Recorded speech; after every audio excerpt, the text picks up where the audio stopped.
আপনার শিশু কি বারবার সর্দি কাশির জন্য অসুস্থ হয়ে পড়ছে এবং আপনি খুব চিন্তিত কি করবেন ভেবে? তাহলে অবশ্যই ভিডিওটি দেখতে থাকুন।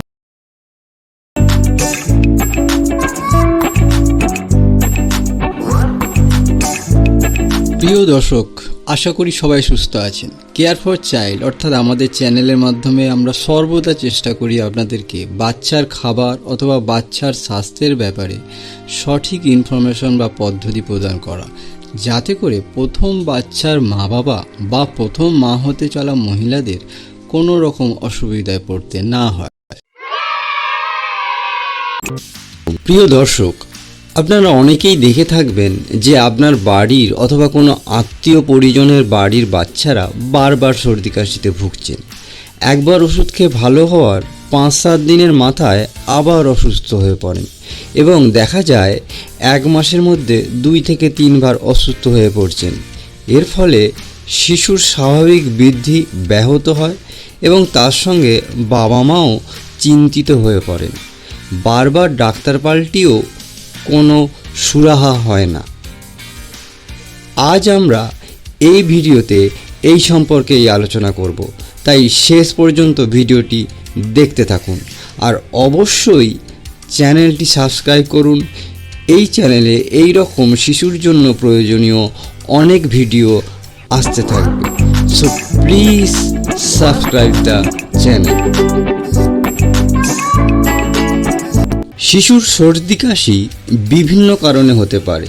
তার মধ্যে প্রধান 2টি কারণ হলো অ্যালার্জিজনিত এবং ঠান্ডা লাগার কারণ। অনেক শিশুই অ্যালার্জিজনিত কারণে সর্দি কাশিতে ভোগেন এবং এই অ্যালার্জি বিভিন্ন কারণে হতে পারে। তার মধ্যে ধোঁয়া, ধুলো, কিছু নির্দিষ্ট খাবার অন্যতম। মনে রাখবেন, শিশুর ঠান্ডা লাগার থেকেও এই ধুলো, ধোঁয়া অনেক বেশি ক্ষতিকর। এই অ্যালার্জি থেকে পরবর্তী ক্ষেত্রে অ্যাজমা হতে পারে। বর্তমান পলিউশনের যুগে শিশুদের অ্যাজমা হওয়ার প্রবণতা বাড়ছে এই অ্যালার্জির জন্য। তাই শিশুর বাবা মাকে অতিরিক্ত সতর্কতা অবলম্বন করতে হবে যদি তার বাচ্চার অ্যালার্জিজনিত সমস্যা থাকে। শিশুকে সঠিক পুষ্টিকর খাবার দেওয়ার সাথে সাথে ধোঁয়া, ধুলো থেকে দূরে রাখতে হবে। অ্যালার্জিজনিত সমস্যা চিহ্নিত করতে প্রয়োজনে চিকিৎসকের পরামর্শ নিন। সব কাশি কিন্তু বিপজ্জনক নয়, কিন্তু কাশির সাথে সাথে যদি শ্বাসকষ্ট হয় তখন চিকিৎসকের পরামর্শ নিতে হবে। এই প্রসঙ্গে একটি কথা বলে রাখা উচিত যে অনেক বাবা মায়ের শ্বাসকষ্ট সম্পর্কে সঠিক ধারণা নেই।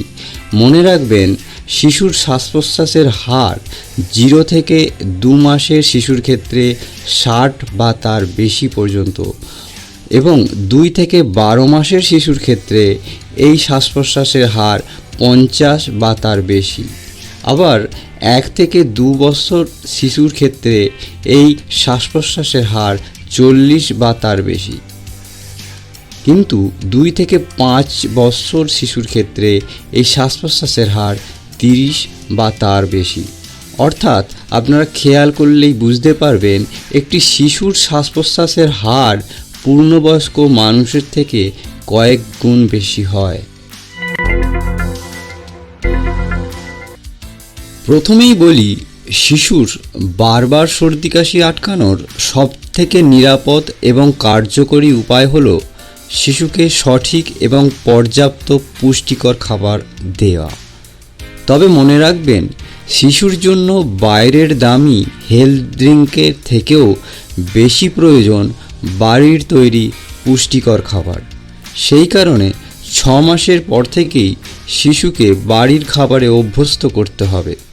মনে রাখবেন, শিশু যত তাড়াতাড়ি ঘরের খাবার যেমন ভাত, রুটি, শাকসবজি, মাছ, মাংস এবং ফল খাবে, তার তত প্রতিরোধ ক্ষমতা বাড়বে এবং বারবার অসুস্থ হওয়ার প্রবণতাও কমবে।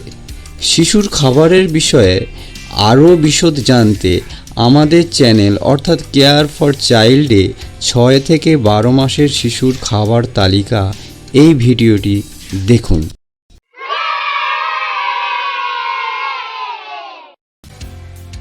1.5 বা 2 বছর পর থেকে শিশুকে মধু খাওয়াতে পারেন। নিয়মিত মধু খাওয়ানোর বেশ কিছু উপকারিতা আছে। তার মধ্যে উল্লেখযোগ্য হল সর্দি কাশি থেকে তাৎক্ষণিক আরাম এবং রোগ প্রতিরোধ ক্ষমতা শক্তিশালী করা, যার ফলে শিশু বারবার অসুস্থ হয় না। এর সঙ্গে অবশ্যই মনে রাখবেন যে শিশুকে তার বয়স অনুযায়ী সমস্ত ভ্যাকসিন বা টিকা দেবেন। বিশেষ করে যে সমস্ত শিশু বারবার সর্দি কাশিতে ভোগে তাদেরকে নিউমোনিয়ার টিকা অবশ্যই দিতে হবে। এই টিকা নেওয়ার জন্য শিশু চিকিৎসকের সাথে পরামর্শ নিন। শিশুর সর্দি কাশির সঙ্গে যদি জ্বর হয় তাহলে প্যারাসিটামল পূর্ববর্তী ডাক্তারের ঠিক করে দেওয়া পরিমাণ মতন খাওয়াতে পারেন এবং এর সঙ্গে প্রয়োজন অনুযায়ী নাকের ড্রপও দিতে পারেন। তবে মনে রাখবেন, প্রচণ্ড জ্বর সঙ্গে র্যাশ, বমি বা খিঁচুনি যদি হয় তাহলে সময় নষ্ট না করে শীঘ্রই শিশু চিকিৎসকের সাথে যোগাযোগ করুন। দর্শকরা, এইভাবে আপনারা শিশুর বারবার অসুস্থ হওয়া আটকাতে পারেন।